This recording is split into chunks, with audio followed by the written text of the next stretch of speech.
Hello everybody, this is episode 5 of Coolin with Colin. I'm Colin, I'm here with my friend Aaron Rivers, aka Apetight. We're going to be talking about him and his production and his coming up. And this is actually the first out-of-towner we've had on the show. Everybody's been from LA and Rivers is he's from Phoenix. Hey, Phoenix 602. There you go. So let's just start. Usually I like to start by just asking where somebody's from and kind of like what goes on in your scene. Okay. Yeah. I'm born and raised from Phoenix, specifically Mesa. Mesa's probably like 20 minutes from Central Phoenix. A lot of the things that go on from where I'm from is just, I mean, in my world right now, it's just music, Yeah. photography, video work. My friends paint, so everything in my going on right now is just all creative work. Yeah, amazing. And coming from Phoenix, it might not be considered like a hub of a lot of creativity and a lot of art, but by watching you through your social media presence, whatever, it seems like a lot of your friends do a lot of stuff, and there's always constant events. And I know earlier you were telling me about like the bedroom night that everybody plays their shit. If you just want to talk about like some of the events that you partake in to create an art scene in Phoenix. For sure. Well, one thing is from traveling, I see a lot of things, especially going to LA or San Francisco. I see a lot of shows put on, and it's just like I'm a student, so I'm always learning. So a lot of the things I learned from traveling, I bring back home. And two things I help with back home is one is my own show. It's called Zoo. That's just based off of just to be catered to just straight music, whether it be hip hop, dance, I mean like house, whatever it is, drum and bass or actual bands. And then the other show is called Silo Fields, and that's based off of bedroom production. So it could be, you could just make a beat, and then go to the show and play it live with no mix, no whatever, and just to see how it sounds, just to show that it's organically made raw from the bedroom and brought straight to the show to play. And usually we have like at least 6 people who play that. It's a monthly show. And then the Zoo one, that's done like randomly, like the announcement is put out 1 week before the show. The flyer, the lineup, everything. Yeah. Are these mainly still underground, or it's like you have a good group of people coming to every show and it's getting bigger and bigger? Oh, it's getting bigger for sure. The last one I threw was at this place called Lost Leaf. It's a bar in downtown Phoenix, and that was my first place I threw it that wasn't a DIY spot. Right. So this is the first one, and then we packed out the whole front and the patio. So I mean, it was a cool thing just to see everybody just there just for music. Yeah. Yeah. So that's pretty cool. Like I know starting as a band, like you kind of have to reach out. Oh, like can we please play your spot? Super DIY style, and then to start seeing more legitimate venues come into play, and now that people are asking you, hey, come through, or whatever. It's pretty rewarding, and it makes you feel good. Feeling. Yeah, and it makes you feel like what you're doing is it's not going left unnoticed. You said you travel a lot. How is the traveling? Has it made you want to work harder as an artist? Has it opened your eyes to? How has it shaped you personally as an artist? Every way it shaped me to make better music, to listen to all kinds of music, to even just a better person, as in like looking at how different cultures are in different areas, how the air smells, how the food tastes, everything, every aspect. Yeah, having an open mind to your surroundings. Yeah, an open mind for sure. Because like if I went somewhere and didn't have an open mind, I probably wouldn't be influenced, or I probably wouldn't, you wouldn't take everything in. Yeah, kind of stepping back and really realizing where you are and what's going on. I feel like just day to day, not a lot of people even do that. They kind of just robotically move through. But once you take a step back, you can see like kind of shit that influenced me to even do something like a video like this was kind of stepping back and being like, I have all these friends who do stuff. Might as well talk to them about what they do, because you don't always get that chance. And I think traveling is a good way to kind of keep your mind open about and get you out of your bubble too. Yeah. Because one thing I always like to say is like I'm never comfortable, but I'm always cozy, and that just means like getting out of your comfort zone, but still being just cozy, you know? Yeah, I like that. I can still be myself, be cozy. I can pull up wherever I'm gonna travel, wear my sweatpants and just hang out, you know? Sure. But it's always just about putting yourself out of comfortability. Do you have a favorite place that you've gone and played music? Probably San Francisco. Yeah, For sure. I like playing up there. Yeah, San Francisco is a nice place. Have you played like a venue or like a house? No, it was more like a house show type thing. Yeah. People were just vibing your beats. Yeah, people were just like, "Yo, where are you from again?" Or what's going on? And it's just like, "Oh, I'm just from Phoenix." And they're just like, "You came all the way from Phoenix to play here?" Yeah. So a lot of people get surprised when I say Phoenix because not a lot of people come from Phoenix. So when they see it, they're like, yeah. And earlier you were saying like not a lot of people don't really leave. Yeah. And I want to talk about that. You said you're a full native. Yeah. Being a native producer. Mm-hmm. That's something I hadn't even heard of before. Yeah. Was there anything growing up that really pushed you to like, okay, I'm gonna make these beats? Like culturally or just personal growing up? I was introduced to music when I was in 5th grade. I had always heard music, but it wasn't until this moment in 5th grade that like kind of made me realize music was like, whoa. It's a song by Mad Villain called Monkey Suit. Yeah, it's Madlib and MF Doom. And I remember just being in 5th grade, my uncle picked me up from school, took me to a spot, and he was watching MTV2, and this weird video was showing, and I was just like, whoa, it caught me so off guard, like, you know, because everything at the time was like Puff Daddy and like all that stuff. And hearing this song for the first time was just so weird and just so like, just the video tripped me out as a kid. And then from that moment on, it just music. So it was like old school style hip hop that really brought you into like loving music. Yeah, for sure. Yeah. And like for a long time, I was so like the '90s had like boom bap stuff. Anything else new, like A$AP Rocky or Odd Future, I was just like, I don't like that stuff. And then one day it spawned on me, and Odd Future ended up being like one of the biggest like inspirations to even reason why. Because they kind of had like a DIY style too. Oh yeah, very DIY. They're all over Twitter doing social media stuff. They just said, forget everything else. Like let's just do our own shit. Mm-hmm.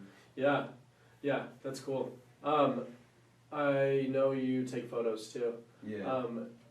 Are there times where maybe you're like, all right, I'm gonna step away from music for like a second and just take photos? Oh yeah. It probably helps refresh your creativity. Mm-hmm.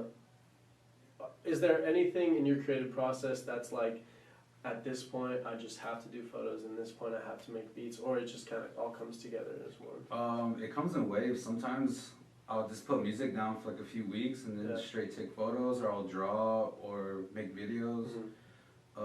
Cause sometimes the music stuff it's not always on for me. Like sometimes I might be sitting in the car and I'll be like, oh, I gotta make this beat, and then I'll make beat. When I did have a laptop, I'll pull out my laptop, make something real quick, rough draft, and then go home, work on it more. Or sometimes it's just like, oh, I want to go take pictures, so I'm gonna go on a hike, or I'm gonna go hang out with some friends, just take pictures. So it comes in waves. So as a producer, somebody who makes beats, I know like if I want to write a song, I'll probably just sit there with my guitar and write some chords down and then make a melody on it. Is it just a lot of just listening to music? It's a lot of listening to music. Even, cause like, it's a lot. Sometimes I'll just sit on YouTube, or I have a lot of records I haven't gone through yet, and I'll just listen. Maybe not even listening for samples, but just listening to different, maybe harmonies or melodies that I like, and somehow maybe I'll come back to it later, or maybe it's just a song I actually like, and I'll just listen to it. Yeah, because sometimes I'll hear a part in a song and be like, oh, that would be a perfect thing to sample. But and you could like, and I've even made beats just like sampling stuff or whatever. But as like somebody who is like on a music level, just strictly a producer, like you must have to sit there for hours and just listen. Is there anything like if you see a record that like, what makes you pick out a record and is like, this is the one I want and I'm gonna listen to it and find samples off it? Mostly what catches me off, like the first part is the album cover. Is like fire photography, you know, or something that just stands out.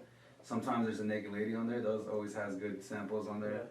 But It's generally not like, oh, I'm gonna look through who played on this and then, or at sometimes first, it is. first glance, it'll be just the cover, Yeah. and then I'll check it out, see who played, what kind of instruments are on Yeah, there, yeah. what year, what label. So you where do it was go pretty recorded. fucking in Yeah, deep with, okay. if I can read it. Right. Sometimes it's all in Japanese. Yeah, so I want to talk about that too. On your EP that you have on SoundCloud, you have a few. It's like 5 or 6 songs on there, but then some of the samples are in Japanese. Yeah. And you were kind of explaining to me the reason for that earlier, but I just want you to reiterate that. Is there just something about like Japanese music that you're really into, or there's another side to it that kind of helps? There's 2 sides to it. My friend Frank actually put me on the Japanese samples because he was always digging for things that are like really obscure, and he was showing me like 80s funk and soul from Japan, and they just like they took what we had and just took it to the next level, and just man, they got crazy bass lines to just the craziest samples. Like they took music to a whole nother level. So.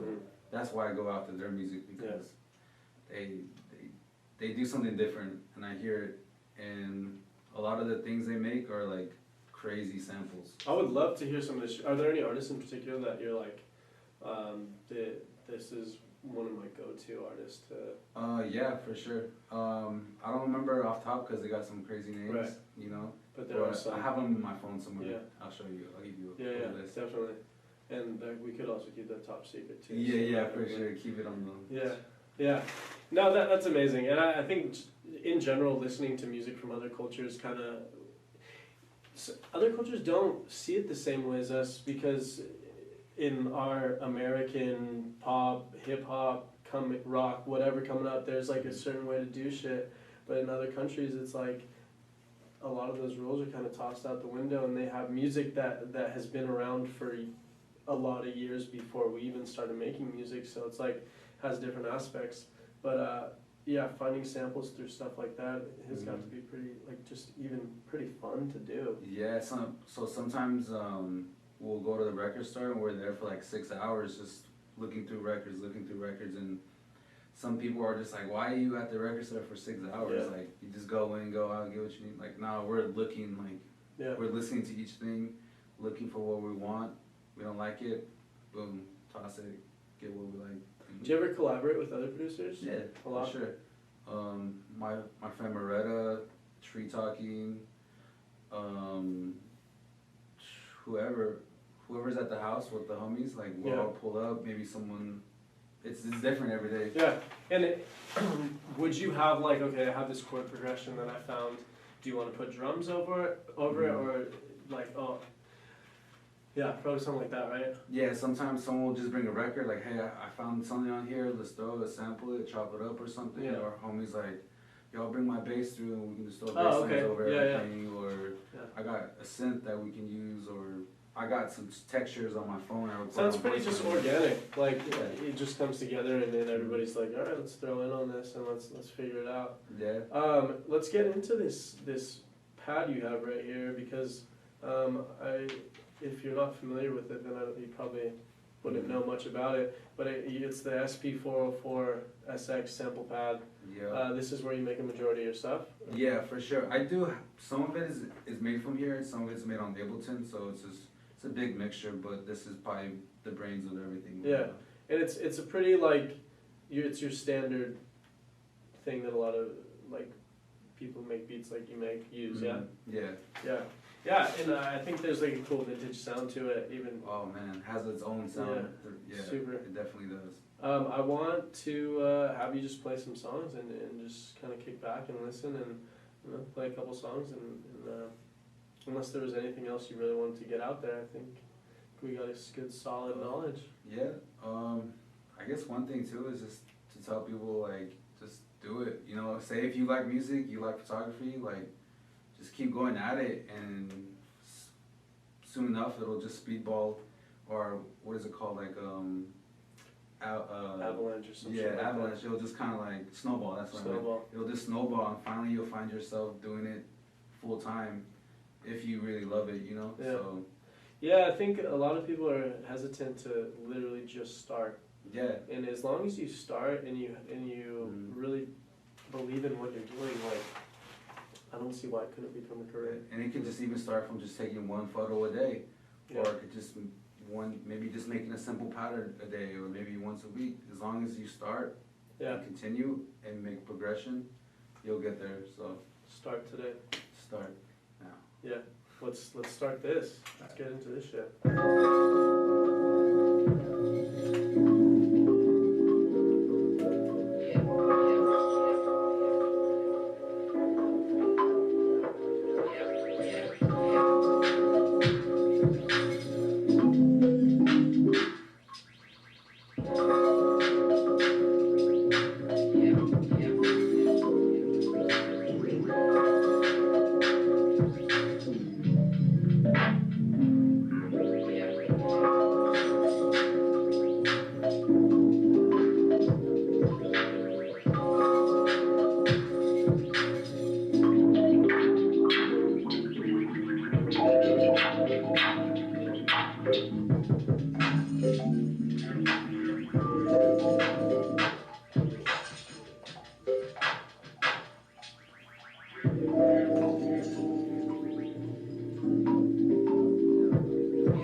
It's just that little sample. Yeah. It's like little tone.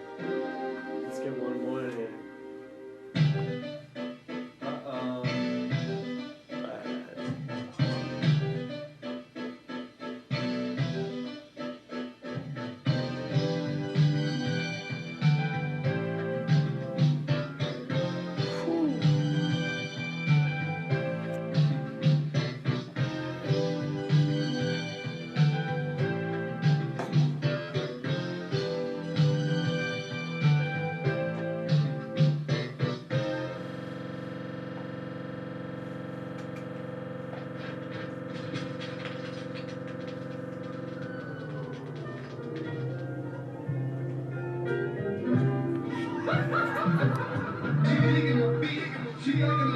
Is it the chain on my neck or the watch in my wrist? Maybe the ice in my ear or the bracelet. But she look like the type that can take it. Young Gucci Mane, don't kiss me, baby, you can kiss my chains. You gotta be a dime piece, just to look at the rocks in my timepiece. I feel good when I drop top gas. Old school Chevy with the antique tag. My pocket so heavy that I can't walk steady. Steady, I'm an ice, we done done it already. Gotta go grill, but it's not.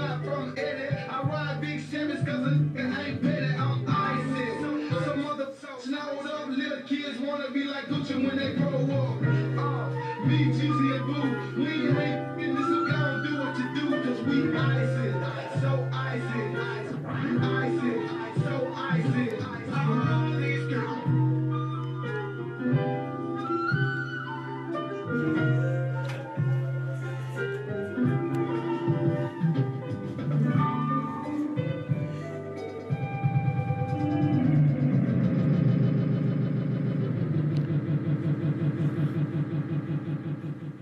Yes, Yeah. amazing. This has been Rivers. Hell yeah. Appetite. Live Cool. from Phoenix. Yeah. I mean, live from LA, Well, but live from coming Phoenix. from right Phoenix. here. Coolin Wanna with Colin, introduce your episode homies? 5. Quinn just made a little Phoenix shout out right here. Let's get some Phoenix shout outs. Yeah, Yo, man. Quinn, this Right is here. this is the man who introduced me. Shouts out to these guys right here, you know? Yeah. Hey, shout out to my boy right here. I mentioned him AZ. earlier in the interview. Right here. Oh, AZ for Frank, real right Frank here. official, dog. This What's guy's up, a what's legend, up? right This here. guy's a legend right here too, man. Peace, bro. We'll see you guys next week. Let's Thank get a you. little outro tune. Play them out. Play us out. This is random. Get crazy I out. got 10,000, multiply 100. Next there's a million That's the fly shot. ribbons in my dungeon. Catch me in the airport, flying out some hoods. Stacking up, looking crazy, down in our stores. I'm getting next on this now. I'm be like, alright, what's your name? Elefano.